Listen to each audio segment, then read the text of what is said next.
Good afternoon, everyone. Thank you for your patience as we get started here, and welcome to the Epilepsy Foundation of Connecticut webinar. This is a three-part series on transition, which has been generously provided by the UConn Center for Excellence in Developmental Disabilities.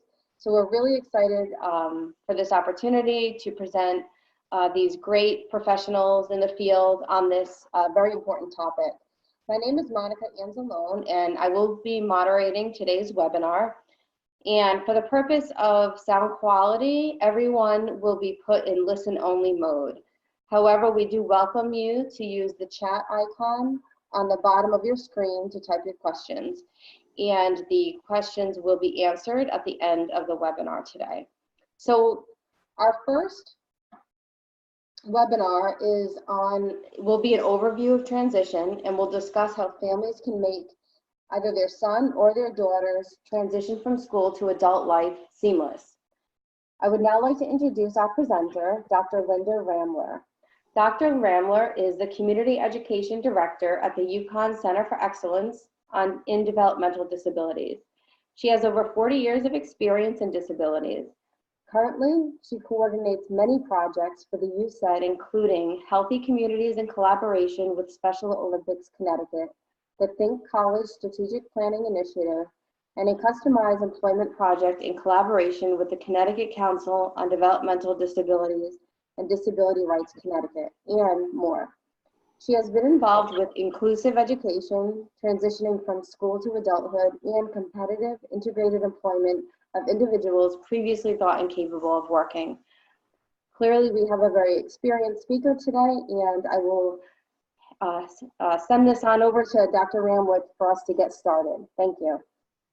Thank you very much. I appreciate it, and welcome everybody. I'm very happy to be here today.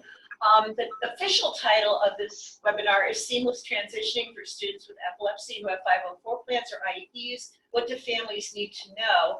But if you have a child who does not have a 504 plan or an IEP currently, or has already aged out of school, I think you'll find some of the information that I'm going to cover helpful anyway. Because seamlessness is something that we ideally would have for every single individual who leaves the school and enters adulthood, whether they're going on to post-secondary education or going directly into the world of work. But it's not always possible. What we want to do is come as close as we possibly can. And that means that families really have to take a lot into consideration and not trust the system. So we don't have a crystal ball about our future, but we can see some things. And of course, we want everybody to have success. And of course, this is not going down the way it's supposed to for the next page. So there you go. Okay, so just a little bit about the University Center for Excellence in Developmental Disabilities. We are federally funded. We're part of a triad of sister agencies with the Disability Disability Rights Connecticut, as well as the Developmental Disabilities Council of Connecticut. The UCED specifically is involved with interdisciplinary training, research, dissemination, and community service, which is primarily what I do. And all of us are to have an impact on people with developmental disabilities in terms of the quality of their life. So as Monica said, this webinar is the first in a three-part series. The second one will be next Friday. It should say from 1 to 2, not from 1 to 4. Developing Self-Determination in Youth with Epilepsy. That will be presented by Dr. Nicholas Gelbar, who is our research director here. And the following Friday on June 29th, also from just 1 to 2, will be Issues in Transition from Pediatric to Adult Healthcare for Youth with Epilepsy. And I think you'll find both of those good answers to some of the questions that may come up today, specifically for young adults or adolescents who have epilepsy. Just want to let you know that the PowerPoints will all be available in PDF format on our website, which is www.uconnuced.org, along with the taping of the webinar itself. So typically, if you were face-to-face, we might or might not hand out handouts, but they will be available to you after we're done with this. So today, what we want to address is the big adjustment that happens when grade school days are over, and whether, again, somebody's moving on to post-secondary schooling or the world of work. we really want to see everybody doing one or the other. There are often extra steps needed for students with 504 plans or individualized education programs. And what we want to do is provide an overview of what parents can do of those adolescents and young adults to facilitate as seamless a transition as possible. So when I talk about transition, and you hear it from schools, what we're really talking about by way of secondary transition are thoughtfully planned movement from school to post-school activities that include post-secondary education, vocational education, integrated employment, including supported employment, and I would add something else called customized employment, continuing in adult education, adult services, independent living, or community participation. When the federal government added the years 18 to 21 to the Federal Individuals with Disabilities Education Act, they were not thinking that people who were still eligible for those services would continue with an academic program. What they were thinking is that those years would really be used as preparatory for adults. So we're looking at futures planning, we're looking at how do you prepare somebody or get them into an employment scenario, self-advocacy, independent living, etc. So I want to talk a little bit before we even start in about high school completion, because oftentimes there's some confusion with families about what that means. If you have a child, regardless of whether or not they have epilepsy, who does not have an IEP and does not have a 504 plan, the way things go is once they've met their academic requirements, that is once they've gotten the credits needed for graduation, they have a diploma that's awarded to them. For individuals who only have a 504 plan, the 504 plan can follow the individual to post-secondary education or training programs, our state Bureau Rehabilitation Services, or even work as reasonable accommodations. And the academic requirements are met, the diploma is awarded. Having only a 504 plan does not make you eligible for any additional services through the public school system. If you have an IEP and you've met your academic requirements, again, the minimum credits are earned to fulfill the high school diploma requirements, and you have no other IEP goals and objectives, you're awarded your diploma. However, if you have transition goals and objectives that have not been met, the diploma is not awarded until non-academic IEP goals and objectives are met, or your son or daughter ages out. And ages out in Connecticut means that they turn 21 years of age. The end of that school year is when they age out. So if your child is lucky enough to have a birthday in June after the last day of school and they turn 21, on that birthday, they're eligible for another year of schooling. However, if your child turns 21 on June 15th and the last day of school is June 16th, they are not eligible for another year. That's something to take into account if your child has an IEP. Some children with epilepsy have IEPs that have not met academic requirements by ages 18 to 19-ish. So what we still want to do in those remaining years of eligibility up to 21 is to still focus on transition goals and objectives that maximize independent living and employment opportunities until one of two things happen. Either those goals and objectives are met, or the student ages out with some sort of turnkey to adult services and supports. During that time period, if your child is still working truly on an actual academic high school diploma, it's not inappropriate to look at additional credits through alternatives. We don't want to have a 20-year-old in school with 17 and 16-year-olds, but there are options like credit recovery, adult education, and so on. Generally speaking, though, if you have an IEP and you're working on your transition goals and objectives, you are only looking at functional use of any kinds of academics and not continued academic instruction to remediate any academic skills issues that you may still have. If you're watching this and your child is not in their teens yet, or may even be young and newly diagnosed, does it mean that transition planning does not matter? Absolutely not. You should be assigning chores like we assign to typical kids. They should have playmates and play dates, lots of community exposure and inclusion, high expectations. You want to encourage dreaming. You want to identify and stay on top of changes in interests, preferences, likes, dislikes, talents, unique skills, etc. You want to have a savings account, a hope chest, or whatever you're doing for their siblings, or whatever you would do if they did not have epilepsy.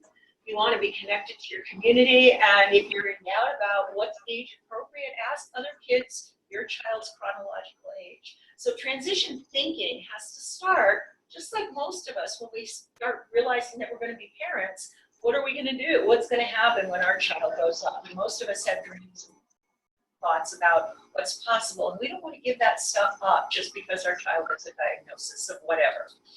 What we do want to do, however, is avoid the cliff. Now, typical kids who are going through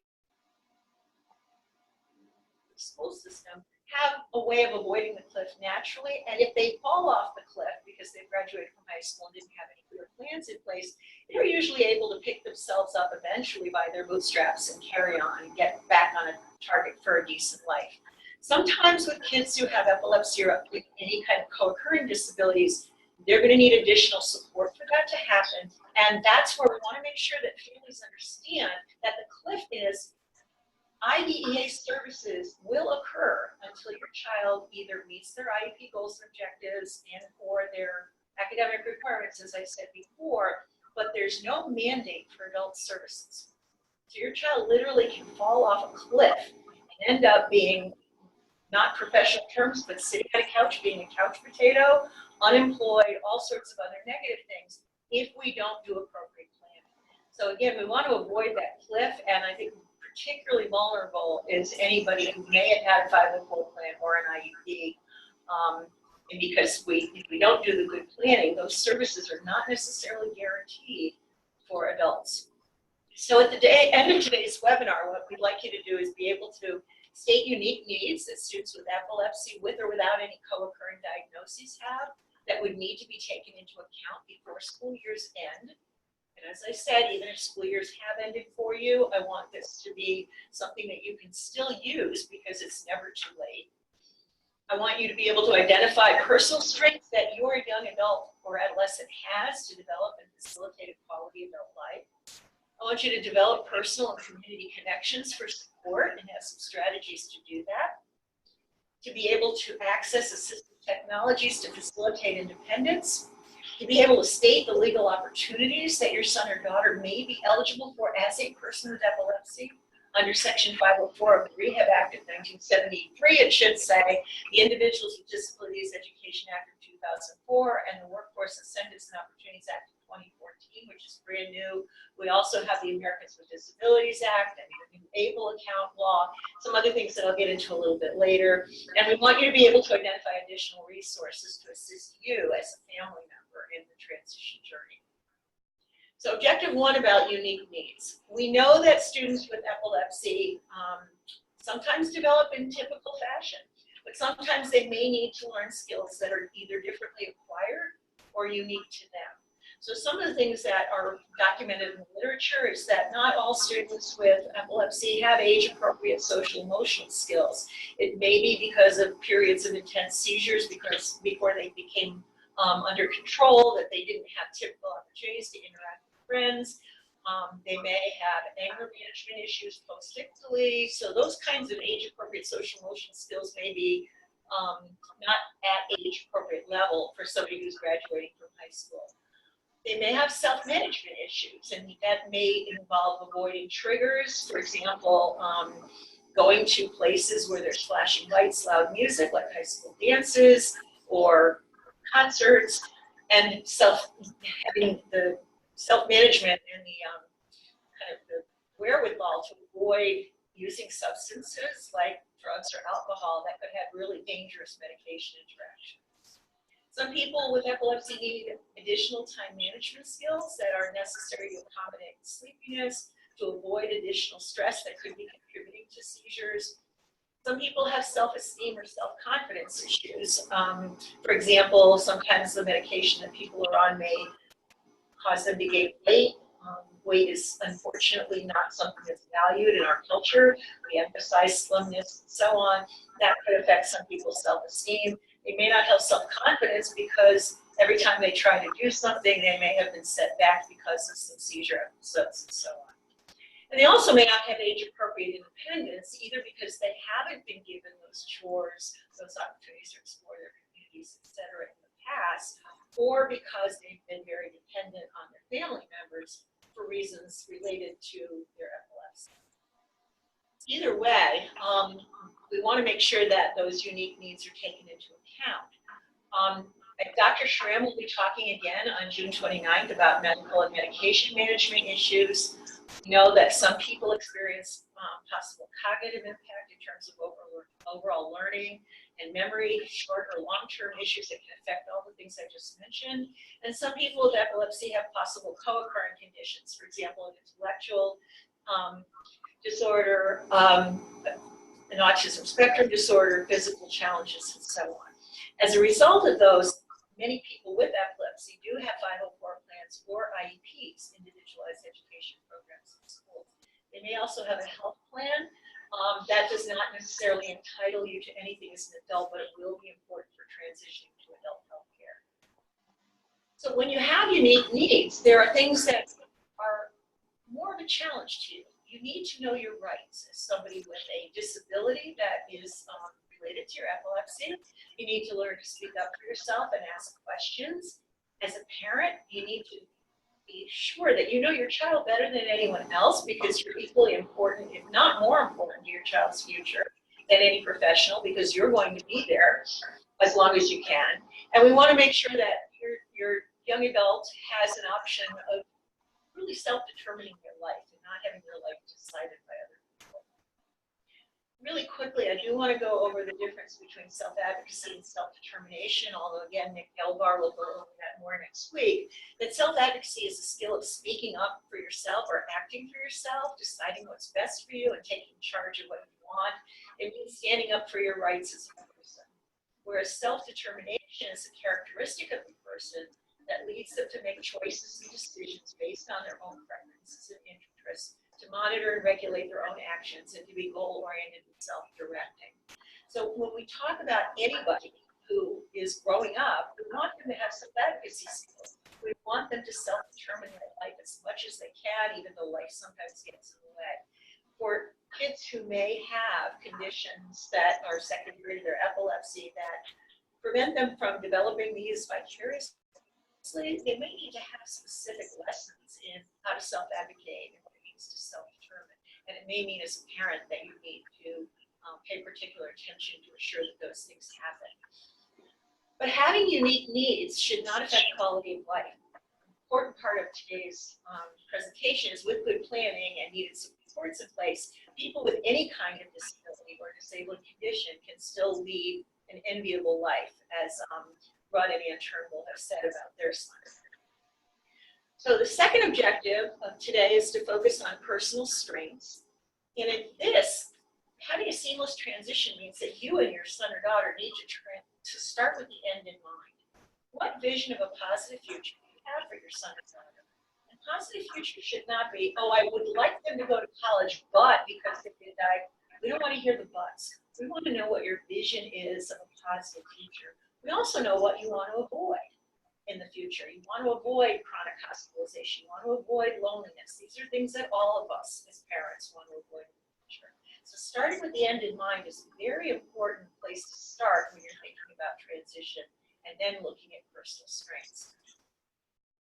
Part of starting with the end in mind is realizing that achieving valued life outcomes are possible for everyone. And valued life outcomes are those same types of outcomes we want for any of our loved ones who don't have a disability or a disabling condition, or a condition that could potentially become disabling over time. So one thing is a place of one's own to call home. We want people to have connections with family and friends. We want them to be successful. We want them to have quality free time, making the most of it. We want them to have money to do what they want to do with their lives. We want to make sure that their human rights are upheld. Making sure that they have fun on the journey of growing up and that you're worthy of the trip, self-confidence and self-esteem, like I said before. If they're having difficulty making decisions on their own, we want to look at guardianship alternatives and something new that's called supported decision-making, which is something I can't get into today, but it may be something you want to look into on your own. We want to celebrate diversity. So what? If you have epilepsy, you may be different, but you're a human being and you have the same opportunities and same needs for valued life outcomes as anyone else. else, and the gift of giving back to your community. But one of the things we also emphasize in all this is how much more feasible are these if you're employed and earning a living rather than living in poverty. So employment first is something that we're always thinking of, regardless of quote, the level of functioning of the individual. That's something that we now know with customized employment, supported employment, that can become a reality for everyone. One of the ways of doing this is you raise expectations by having high expectations. It doesn't mean that those expectations are unrealistic, but you want to reach for the stars, because if you don't reach the stars, you can settle for the moon, but if you only reach for the moon, you may never get off the ground. That's been a guideline for me for as long as I can remember. So in all of our planning and our transition thinking about kids, regardless of who they are, regardless of how they are, we want to make sure that we have the best possible valued life outcomes as our goal and do what we can to help them meet that. So step one is moving away from what's wrong. Prejudices, overprotectiveness, thinking in terms of mental age, thinking in terms of deficits, weaknesses, and what doesn't work. Hoping for a cure. It's not realistic. She or he is too whatever, waiting for someone else to do it. So if we start thinking about what's wrong with our children, we're going to come up with barriers for them achieving those valued life outcomes, which we want to avoid. So to paraphrase Thomas Jefferson, nothing can stop a family and individual with the right mental attitude from achieving their goal. Nothing on earth can help those with the wrong mental attitude. For step one, moving away from what's wrong with your child, what the barriers are, and starting to think in terms of positive things. The second step in doing that is wiping your board clean of deficit thinking. Unfortunately, a lot of our public schools have conveyed the message about your son or daughter will never be able to. They can't. They are, insert your negative adjective there, too lazy, to fill in the blank. Those diagnoses may pile up. You must be or have done something to deserve having a child like this, is something that many people in some cultures have experienced. Surely a cure is just around the corner. There's definitely things that can help control epilepsy, but having a cure, no, not so much at this particular point in time. And there are people who are going to give you other unhelpful advice about what you should be looking at. What we do have to do is accept the reality of discriminations that are based on race, ethnicity, gender, social class, and other isms. But what I want you to do is take a sheet and write down everything negative you could say about the young person concerned you and everything that you've heard said. And after you've written that down, take that sheet of paper, crumple it up, and throw it away, because that's not how you make the transition seamless. So step three is that we have to look at strength-based, person-centered planning. Examples of strength-based, person-centered planning is inclusion and celebrating differences, supporting people, not controlling them, doing with them, walking the journey with them, because community is important, making sure that the balance of power belongs with them, and making it okay to learn from your mistakes and having the same kinds of risks within reason as other kids their age have. The traditional deficit model of interactions is that we exclude kids, we ignore, we hide differences, we try to fix them. We focus on controlling and managing what's going on with them. We do things for them if they can't do them for themselves, instead of helping them to do them for themselves or with some support. The balance of power in a deficit model belongs with caretakers or caregivers, whichever term you prefer. And we look at these people as them. They must be protected. It's never too late to start thinking in strength-based, person-centered terms. So a non-example is somebody perseverates versus a strength-based description is somebody perseveres. They really seem to like or be interested in doing something. It's not a fixation, it's not a perseveration, it's a good thing. Displays attention-seeking behavior. Well, who among us doesn't? But that's wanting to have a relationship with somebody. And that's an appropriate thing. We have to teach how to do it appropriately, but it's an appropriate thing to want to have a relationship. Frequently off-task or avoidance. Sometimes people need to take breaks to regroup, or they express disinterest independently. That can be a very positive thing, especially if the task is boring, inappropriate, not helpful, etc. Being non-compliant. Perseverance. We want to think in terms of people who have been survivors in life. No self-control, all of those things go into self-advocacy, where you're making a statement about what you like and what you adult life. Being dependent on others is a non-example, or that they can't do something. We want to make sure that we know that somebody does best when they're supported in a particular way, or they know what he or she likes. We can look at things like tantrums positively as well, where we look at it as somebody's able to change his or her mind. Having a shorter attention span. Splinter skills should be looked at in terms of talents, where somebody's really good at something. If you say they're not smart, they're smart in ways that others may not always recognize, and you as family members can see that, whereas sometimes other people can't. So having lots of problems, including but not limited to, we want to look at things as having strengths, including these types of things about survival skills and wanting to have relationships and really being interested and so on.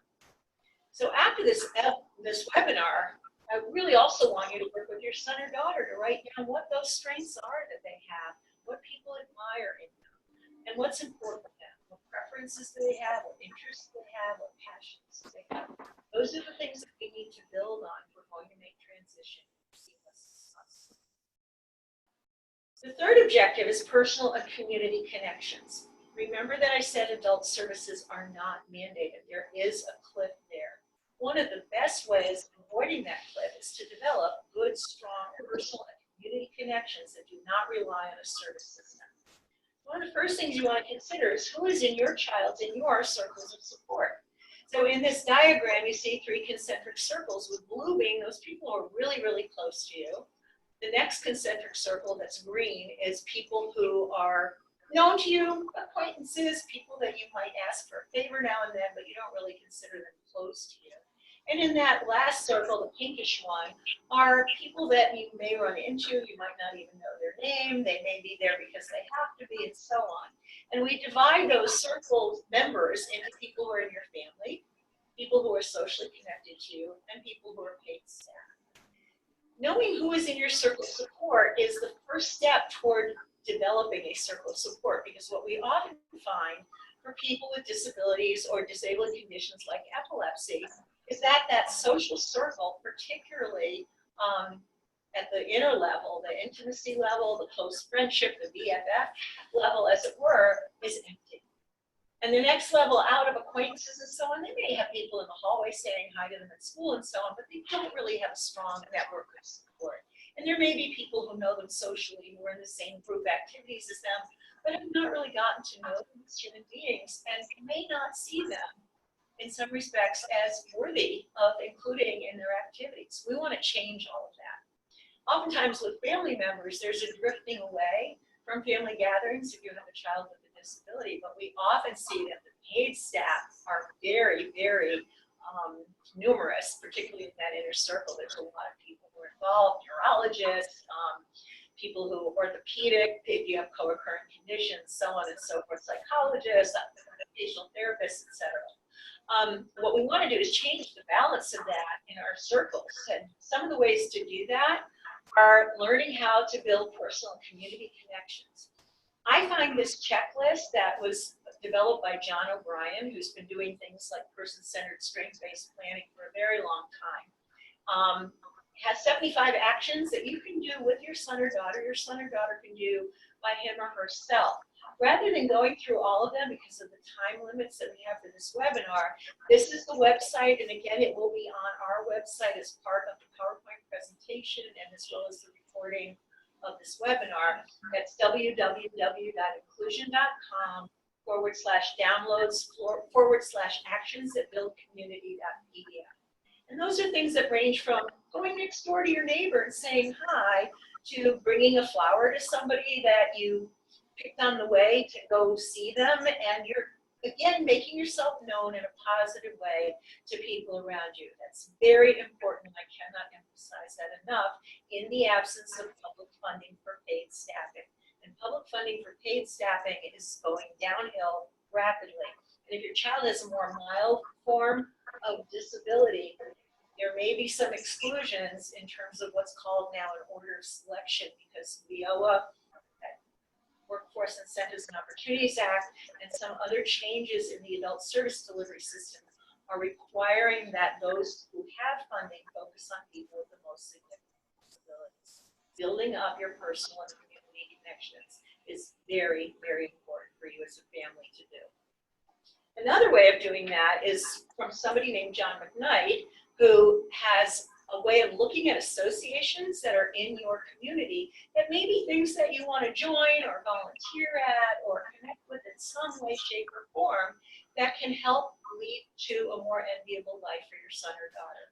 So for example, I know a young man whose family happened to be Catholic, and there happened to be a Knights of Columbus that was very involved in his area, and he not only joined the Knights of Columbus, but actually became, I don't know the ranking in it, but he's a very active member, and I believe has even held an officer's position, even though he has a pretty significant disability in addition to his epilepsy. So those are the kinds of out-of-the-box thinking as though there is no box, that when you look at what's available in your community and look at the associations that are there, you may be able to think of something that your son or daughter could do based on those preferences, interests, strengths, and so on, that would expand his or her personal community connections as well as your own. The third what am I doing here? Okay, so the fourth objective, is assistive technology. There's an app for that. So when we look at there being an app for that, we're including wearable mattress seizure detection devices and alarms, but we're also looking at all sorts of ways of figuring out how to keep track of your time, prompting yourself to do something that you may not have remembered yourself to do, setting a timer so you're not late for an event, keeping track of your medication, keeping track of your medical history, keeping track of all sorts of things that you may need to do. It really is true nowadays that there's an app for that. If portable electronics typically trigger seizures, you may want to consider things like flicker-free monitors, monitor glare guards. You may want to set up a browser feature to disable animation and audio in websites that could trigger a seizure. Key grids for touchscreen options so that you can have things that are set literally for touching, and it will set into action another screen that you can then touch something on the grid, and it will set off something in action without ever having to look at the grid. If electronics still trigger seizures, what low tech can be used? Many people with epilepsy already wear bracelets or necklaces that say they have epilepsy. I bet you never thought of those as a low tech device, but it is a low tech device.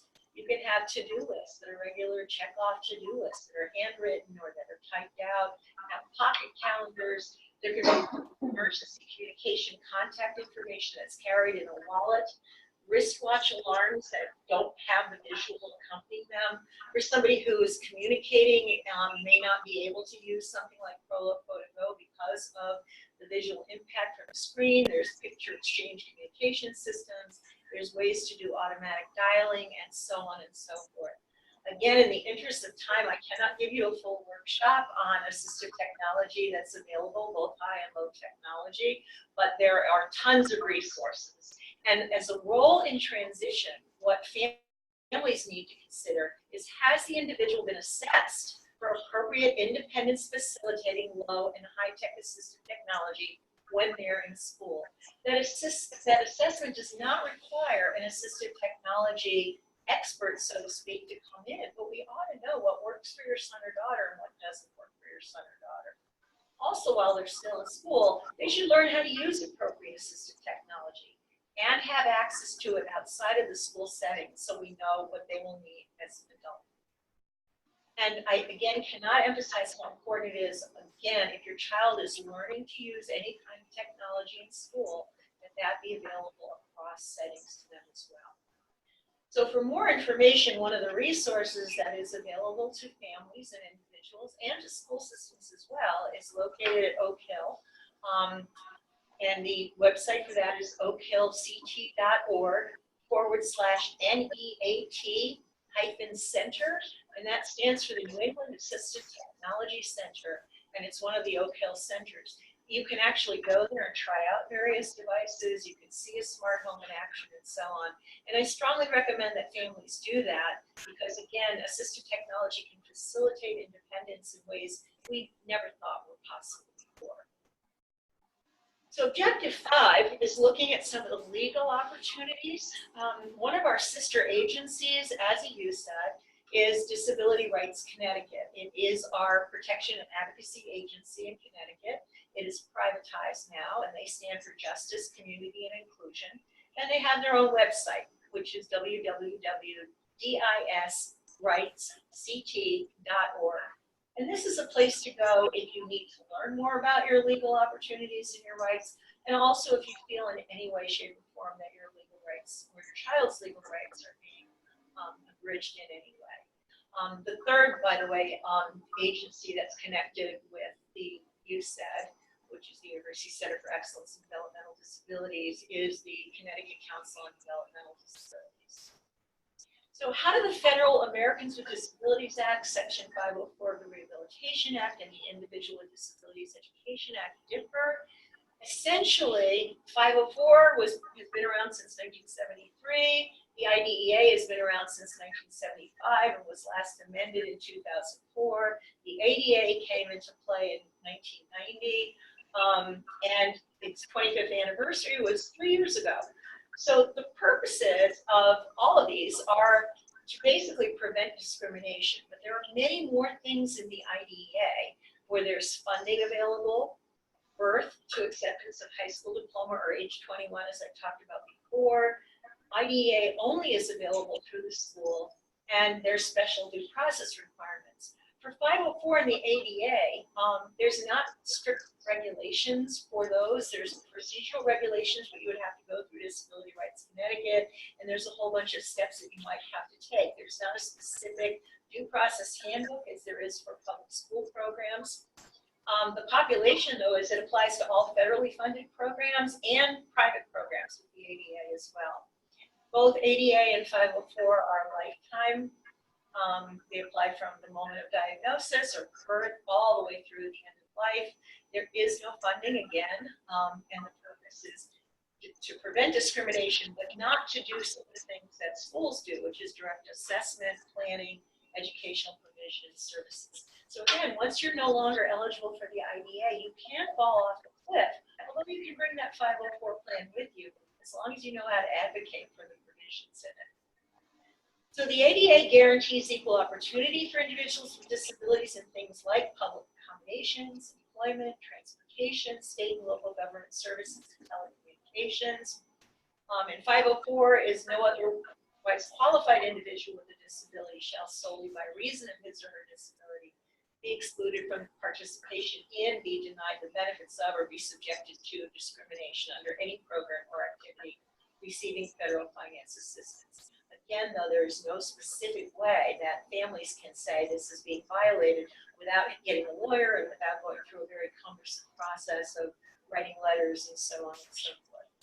The IDA, again, has very specific due process opportunities for parents, and they require that if the disability adversely affects the child's education performance, and the purpose of education is to enable that child to develop skills toward independence and meaningful community involvement as an adult, then you have what's called an individualized education program in place. Is your child eligible for transition services or protections under any of those laws? The short answer is it depends. They have to meet eligibility criteria, but according to whom? So somebody could have epilepsy but not have an impact on their education, in which case, going back to what I said earlier, they may meet the academic criteria for high school diploma. They age out, they're done with that, they're done with school. All they have left by way of rights, special rights, would be if they're eligible under 504 or the ADA. Due process is only available under the IDEA. Administrative relief if the rights are violated under any act, but again, it's simply usually egregious violations will only result in, or the only ones that will result in compensatory damages. So only the IDEA provides for secondary transition services, which is very important. That does not mean if your child's on a 504 plan that they need to all of a sudden get on an IEP, but it does mean that you need to pay particular attention to what is in that 504 plan and be thinking about, as an adult, are there some additional reasonable accommodations that your child may need as an adult in order to survive in the world of work and other aspects of the world of adulthood. There are two new laws, again, that I don't have time to go into in more detail, but they're things that are very important. One is the Workforce Innovation and Opportunity Act, which is essentially a federal employment first for everyone act. And it has changed some of the structures of, for example, our state group of rehabilitation services. So they are now involved in public schooling at an earlier time, and they are really looking toward employment for everyone. Employment is very easy to get under two conditions. I shouldn't say very easy because our economy doesn't make it very easy, but it's a lot easier to find an appropriate job that you will sustain over time if it's matched to your personal interest strengths, etc., or if you're specifically trained in one of the areas where we know there are going to be future openings. And so the Workforce Innovation and Opportunities Act creates within our Department of Labor and our American Job Centers and our Bureau of Rehabilitation Services greater opportunities for everyone regardless of their condition, regardless of any co-occurring conditions, to be able to actually get a job, stay in a job. There's also an ABLE Act, which is relatively recent. It's called Achieving a Better Life Experience Account, that allows families under some conditions to set aside an account for their son or daughter that will not affect any public benefits that they're getting, but could be used for things in their future. So I encourage everybody to look at http://ABLE-NRC, which stands for the National Resource Center.org, and learn more about whether your son or daughter is eligible for an ABLE account. So objective number 6 today is about additional resources for families. One is something that is recent in the past several years, and it's got a wealth of information about transition.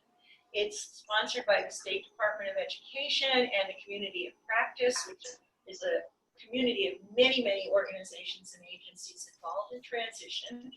It's https://www.cttransition.org. And in that, there is a special place for students. So you may want to sit down with your son or daughter and access all of the resources that are there for students. There's also a special area for families that you can go in and access many resources and other things that may expand on some of the things that I've mentioned today.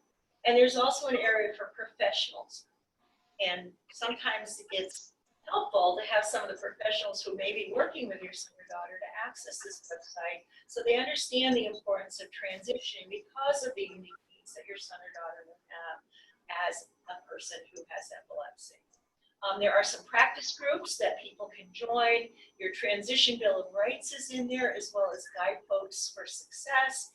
And there's a transition timeline, which starts earlier than the 18 to 21 years. It actually goes through all of the things that families should be looking to do with their son or their son or daughter can be doing independently that will help prepare them best for seamless transition.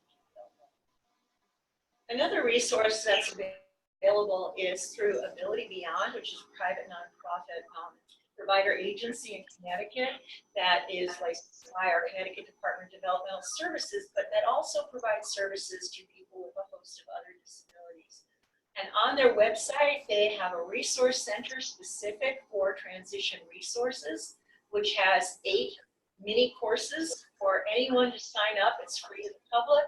And if you go on the website that's listed here, abilitybeyond.org/resource-center/transition-resources/, you can sign up and take any of those lessons that are meaningful to you, including starting at the very beginning about roles of IEPs, looking at employment first, meaningful daily life opportunities, college post-secondary education, more on social connections and relationships, healthy living, legal issues, and advocacy, as well as finances and eligibility requirements. So these are things that as a family member, you can literally go on, take advantage, and you'll actually see that some of the resources that are there are similar to some of the things that I shared with you already. So what are other things that you should be thinking about today? Transitions in the future, that plan, and more planning. You can't go down the shoulda, woulda, coulda road about things I wish I'd known this before. Like I said early on, it's never too late to start, and you need to start as soon as you're aware of some of these things. As family members, we have to refocus our own goals, and maybe it means that we're giving up on some of the things like improving reading skills, improving math skills, in order that we look at skills that are more functional and relevant to adulthood. We want to think positive futures and dare to dream. Remember that expression, reach for the stars but settle for the moon, but if you reach for the moon, you may never get off the ground. We want to make sure that we have that vision of valued outcomes for everyone, no matter what. We recognize that getting the support one needs to live a meaningful life is different from being in a program. It's one of the reasons that developing those social connections is so important, because there are no programs specific to adults with disabilities. You may or may not be eligible for services from our State Department of Rehabilitation Services. You may or may not be eligible for services from our Department of Developmental Services. You may or may not be eligible for many of the other resources that are available unless you're living a life of poverty, which we really don't want anyone to be living. We want people to have access to all of those valued life outcomes. And we know that they're more possible if you have a decent income because you're working and because you're not on some of those social entitlement programs. But that means maximizing empowerment, yours and your child, and learning about the rights that you have and how, for example, having a job does not mean cutting back on your Social Security and ineligible for healthcare benefits. So you're going to need to learn more about those things as well. And we also want to maximize natural supports, because in the absence of mandated adult services, we still want our sons and daughters, regardless of where they are, to have opportunities, to have friends, meaningful connections to their communities, home of their own, place of their own to call home, success, and so forth. So hopefully today, as a result of what we've just covered, you're now able to state some of the unique needs that students with epilepsy, that with or without co-occurring diagnoses, have, that need to be taken into account before school years end. And again, if school years have already ended for your son or daughter, you can still go back to the drawing board and start all over with some of these strategies. Hopefully you are now able to identify personal strengths in your son or daughter to develop and facilitate a quality adult life. Again, by building on the strengths for social connections, for joining things in the community, for figuring out what kind of employment opportunities you want, knowing where you want to live, and so on. You have some strategies for developing personal and community connections for support.